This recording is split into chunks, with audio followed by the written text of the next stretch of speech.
Salut tout le monde, je vous retrouve aujourd'hui donc pour une update lecture. J'en ai pas fait donc depuis le 18 octobre. Je vous avais dit que ce serait un peu, on va dire, tous les 15 jours. Du coup effectivement ça fait 1 à 2 fois par mois. Mais étant donné qu'avec les cours et tout ça, j'ai pas forcément le temps de lire autant qu'avant. Je préfère quand même qu'il y ait un minimum de contenu dans les vidéos, sinon bon ça sert pas à grand chose.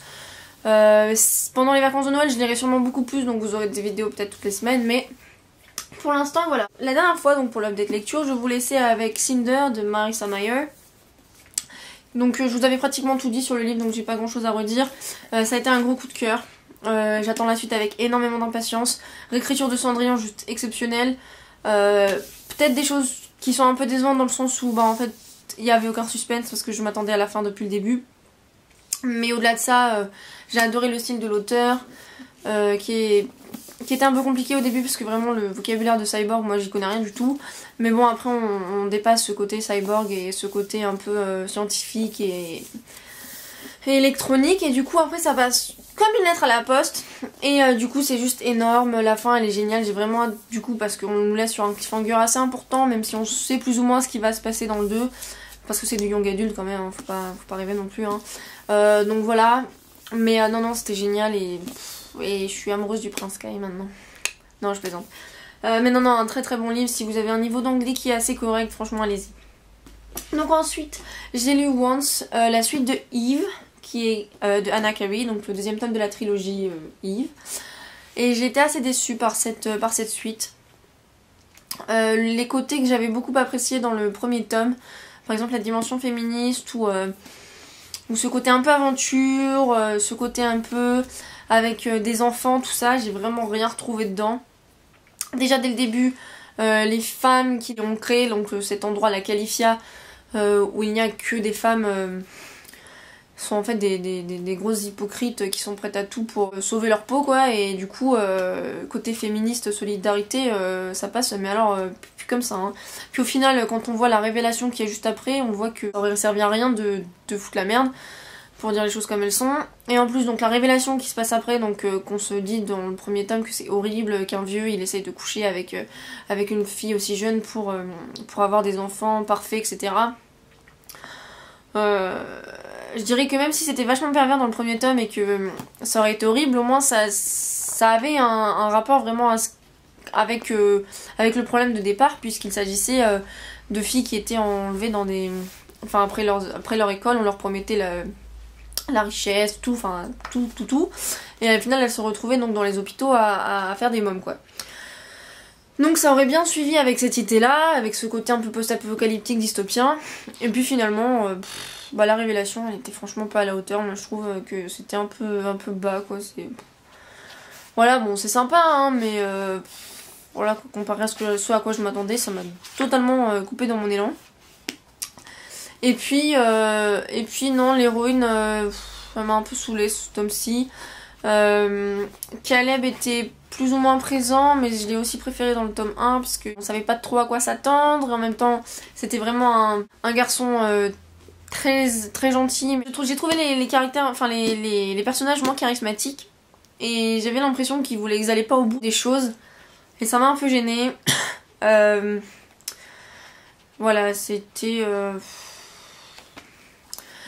pour moi c'était un tome 2 qui était très très très moyen. J'ai quand même envie de lire le 3 parce que je veux quand même savoir ce qui va arriver à Caleb, à Yves et tous les personnages qu'on a pu rencontrer au fil des pages. Mais c'est vrai que moi j'ai pas été trop fan. J'ai trouvé ça vraiment un poil en dessous de ce qui avait été fait et j'espère quand même que le dénouement va me plaire parce que ça m'a pas trop plu.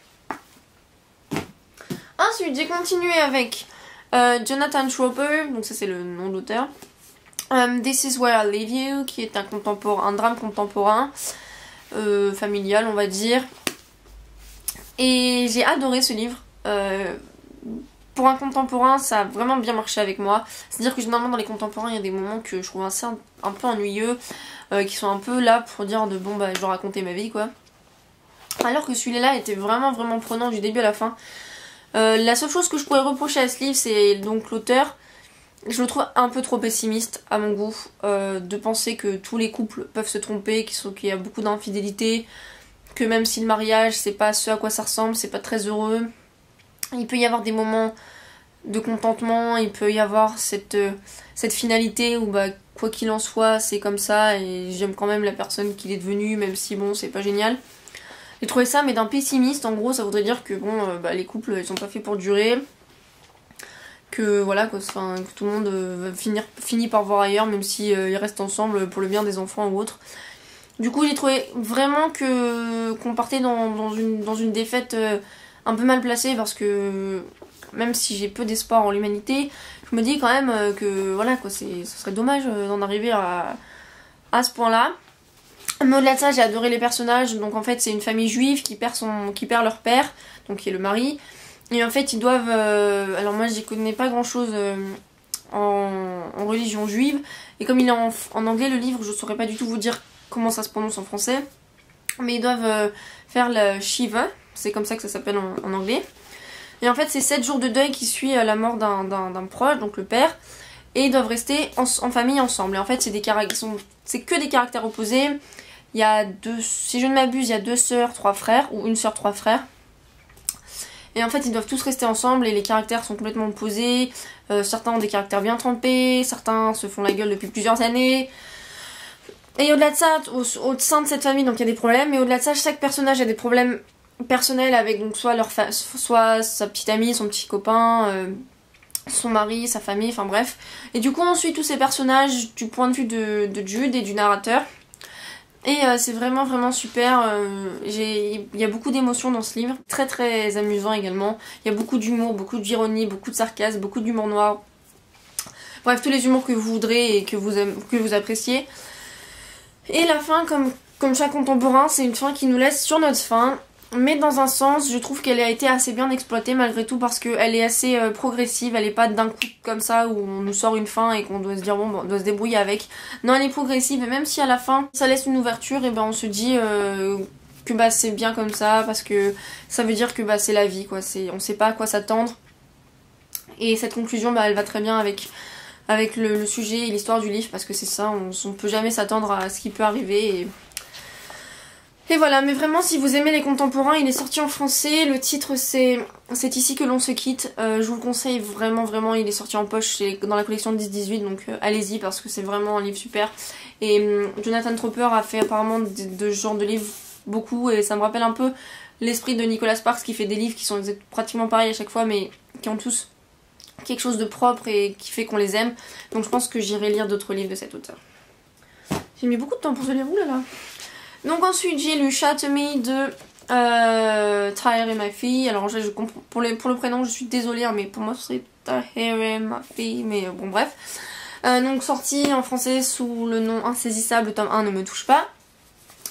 Donc ce livre je le voulais depuis très longtemps et puis une fois qu'il est sorti en France je me suis dit qu'il faudrait peut-être que je m'y mette à l'acheter et que je le lise et je l'ai lu. J'ai adoré l'histoire, surtout les 100 dernières pages, c'était dingue, enfin les révélations à la fin et tout, enfin le monde dans lequel on atterrit c'est vraiment juste exceptionnel. Maintenant comparé à beaucoup, j'ai pas du tout apprécié la romance, enfin pas du tout, un peu quand même. Mais globalement, majoritairement, la romance entre Juliette et Adam, moi j'ai pas été fan du tout quoi. J'ai trouvé ça incohérent. Alors déjà bon, ils se connaissaient on va dire quand ils étaient petits, ils se sont jamais parlé, bon même s'il y a eu des moments où ils se sont protégés blabla. Mais voilà, ils se rencontrent à 18 ans et puis c'est l'amour fou et direct ils s'embrassent et voilà. Et pour moi c'est plus une tension sexuelle, un désir physique que de l'amour parce que bon, tomber amoureux comme ça sans vraiment connaître la personne, je peux comprendre qu'on tombe amoureux au premier regard si on connaît un minimum la personne avant, c'est-à-dire je sais pas comment expliquer mais je pense qu'on doit quand même essayer de connaître la personnalité de quelqu'un avant de tomber vraiment amoureux. On peut tomber amoureux de son physique mais quand même savoir qu'on aime la personnalité de l'autre. Après peut-être que je me trompe totalement, peut-être que les gens tombent vraiment amoureux sans se connaître. Mais voilà, mais même au-delà de ça, le Adam, je le sens pas lui, enfin franchement je le sens mais pas du tout. Je le trouve bizarre et pas drôle, Et Juliette, j'aime bien son histoire, j'aime beaucoup son histoire. Mais encore une fois, sa relation avec Adam, je trouve que ça a un peu gâché tout. Moi mes personnages vraiment chouchou là-dedans, c'est James, le petit frère de Adam, et Kenji, un ancien collègue d'Adam qui se révèle, bon bref, on va pas se raconter l'histoire non plus. Mais voilà, je les adore parce que James il est très comment dire, très spirituel comme petit garçon de 11 ans. Il est vraiment très drôle alors Kenji m'a fait mourir de rire. Donc voilà. Après c'est plutôt vraiment au niveau de l'intrigue que c'est vraiment pas mal. Une histoire qui se finit sur des chapeaux de roue. Donc une suite attendue avec énormément d'impatience. Des personnages intéressants, pas pour tous. Après j'avoue qu'il y a aussi, je sais plus c'est quoi son nom. Il y a un autre gars qui essaye de faire de Juliette un peu son bouclier, son arme. Je ne sais plus c'est quoi son nom, excusez-moi, j'ai un trou de mémoire. Lui aussi je le trouve intéressant parce que je n'arrive pas à savoir, et c'est rare que j'arrive pas à savoir, je n'arrive pas à savoir si c'est s'il a un bon fond ou s'il est vraiment méchant, enfin s'il est vraiment détraqué jusqu'au bout.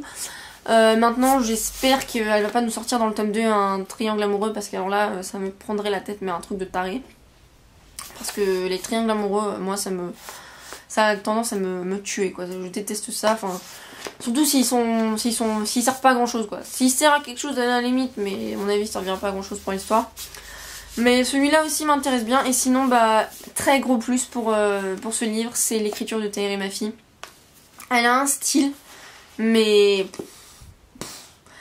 elle a un style exceptionnel, ça va de la prose à une forme de structure cassée, un schéma vraiment étrange et à la fois extraordinaire, des phrases qui sont barrées parce que c'est les pensées de Juliette au lieu de ce qu'elle doit dire ou de ce qui est attendu d'elle. Enfin bon, c'est vraiment le plus de ce livre. Je pense que ce sera vraiment l'écriture de Taïr et ma fille, c'est un truc de fou. Donc voilà, j'ai donné... c'est pas un coup de cœur pour moi, j'espère que le second sera aussi bien, voire mieux, et que la romance va pas me déranger. Mais je le conseille à beaucoup. Ensuite j'ai lu Go Summer de Lois Lowry, qui est son livre pour enfants middle grade. Je suis pas sûre pour qui exactement c'est destiné, je pourrais pas vous dire. Mais donc vous savez que je suis une grande fan de sa saga Le Passeur. Et je voulais en lire un peu plus d'elle. Il y a ce livre, ce livre-là, il y a un autre livre, c'est Number the Stars, que je sais plus comment il s'appelle en français, qui me tente énormément. L'autre c'est un roman jeunesse aussi, d'une petite fille qui a été débarquée pendant la guerre 39-45, donc j'ai vraiment très hâte de lire celui-là. En français, celui-là s'intitule Passeuse de rêve. Encore une fois, la couverture française est d'un dégoûtant, je vous explique même pas. J'ai l'impression qu'ils ont pris l'imprimante, qu'elle a déconné et qu'ils ont imprimé ce que ça a déconné en fait sur le papier. Mais enfin bon bref, c'est pas grave, on va pas refaire le monde. Mais donc voilà, Go Summer, c'était génial. Et c'était génial, et même si je suis une grande fille maintenant, je sais que c'est un livre que j'aimerais bien que mes enfants puissent lire parce que c'est pas trop adulte, mais c'est pas trop enfantin non plus. Donc vers 8-9 ans, je pense que c'est un livre qui peut être intéressant. Ça mélange le rêve, le cauchemar, ces notions de magie un petit peu, ce monde à part parce que quand on se réveille, parfois on oublie ses rêves, parfois on s'en souvient et on se demande comment ça se fait, pourquoi on rêve.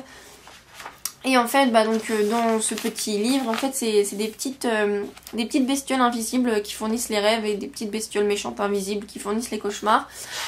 Donc il y a beaucoup de magie dans ce livre, encore une fois, comme dans Le Passeur où il y avait une notion très réaliste et à la fois une notion très surréaliste. Et là encore une fois il y a beaucoup de magie et en même temps beaucoup de réalisme, une histoire qui est très touchante parce que le petit garçon donc, que les petites bestioles là, qui fournissent les rêves doit sauver est un petit garçon qui est vraiment très troublé, qui a un passé, il a 8 ans peut-être ou 11 ans, je sais plus. Il a un passé absolument horrible. En gros, son père était un alcoolique ou un dérangé, enfin horrible avec son fils. Si sa mère venait à dire quelque chose, il la frappait. Et du coup, le petit garçon est séparé de sa mère, et de son père et de sa mère, parce que sa mère a besoin de se reconstruire avant de pouvoir éduquer le jeune homme. Et en fait, il va atterrir donc chez une grand-mère qui va essayer de prendre soin de lui. Et en même temps, ces petites bestioles là vont essayer de l'aider parce que les bestioles du cauchemar s'acharnent sur lui. Et donc voilà, c'est vraiment une histoire très belle. La couverture est magnifique. Donc je le recommande vraiment pour ceux qui lisent toujours un peu de lecture enfantine ou qui auraient des enfants et qui voudraient lire à leur enfant, je pense à partir de 8 ans, je pense que ça peut aller. Et non, vraiment c'est super beau et évidemment vous pouvez le lire en français puisqu'il est sorti, mais attention à vous, hein, la couverture est dégueulasse. Et donc ma lecture en cours, il s'agit de City of Bones de Cassandra Clare. Pour l'instant je peux pas vous en dire beaucoup puisque comme vous pouvez le voir j'ai pas lu grand chose, j'en suis qu'à la page 64 sur 440 et quelques. Donc voilà quoi, je peux pas vous dire énormément. Mais pour l'instant j'aime beaucoup et d'ailleurs ça me saoule parce que en gros j'ai envie de lire ça qui est super et je dois lire ça pour les cours. Et alors c'est certes très court machin mais en gros c'est écrit comme ça sur les pages. Et en plus ça a l'air nul. Et en fait je dois faire une fiche de lecture. En fait si vous voulez je vais faire un master et je dois faire des fiches de lecture encore sur des livres qui servent à rien en plus. Donc si vous voulez c'est pas génial. Je vais faire ça pour la semaine prochaine, je l'ai acheté. Je l'ai reçu qu'aujourd'hui de Book Depository donc je suis trop dans la merde. Mais c'est pas grave. Mais donc voilà pour moi, mais les 2 lectures en cours du coup ça va être ça. Même si je déteste avoir 2 lectures en cours mais j'ai pas trop le choix. Mais non vraiment j'adore, pour l'instant c'est super. C'est de l'urban fantasy. Comme vous le savez j'en ai pas lu beaucoup. J'ai lu pour l'instant Rebecca Keane, oui. Donc voilà à voir mais j'aime beaucoup. Pour l'instant j'aime beaucoup l'humour de Simon mais là il est parti. Enfin c'est pas lui qui est parti puisque c'est Clary la personnage principale qui s'est en allé. Enfin bon bref bref. Mais non vraiment j'aime beaucoup donc à voir. J'espère l'avoir terminé d'ici une dizaine de jours puisque donc je sais pas combien de temps ça va me mettre de lire ça. Et donc voilà pour mes lectures après bah ce sera selon mon humeur. Si j'ai vraiment adoré The City of Bones et ben j'ai City of Ashes and City of Glass dans ma palle. Puis je vais vous faire un book haul bientôt parce que j'ai encore reçu des livres. Donc voilà, je sais pas, on verra selon mes humeurs, selon le temps que j'ai aussi et voilà. En attendant, j'espère que vous avez de bonnes lectures, que vous recevez plein de beaux livres, que vous avez beaucoup de cœur et que le mois de novembre s'est bien installé chez vous sans être trop froid, sans être trop horrible. Et dans un mois et quelques c'est Noël. Donc voilà, moi je vous fais de gros bisous et je vous dis à bientôt, bye.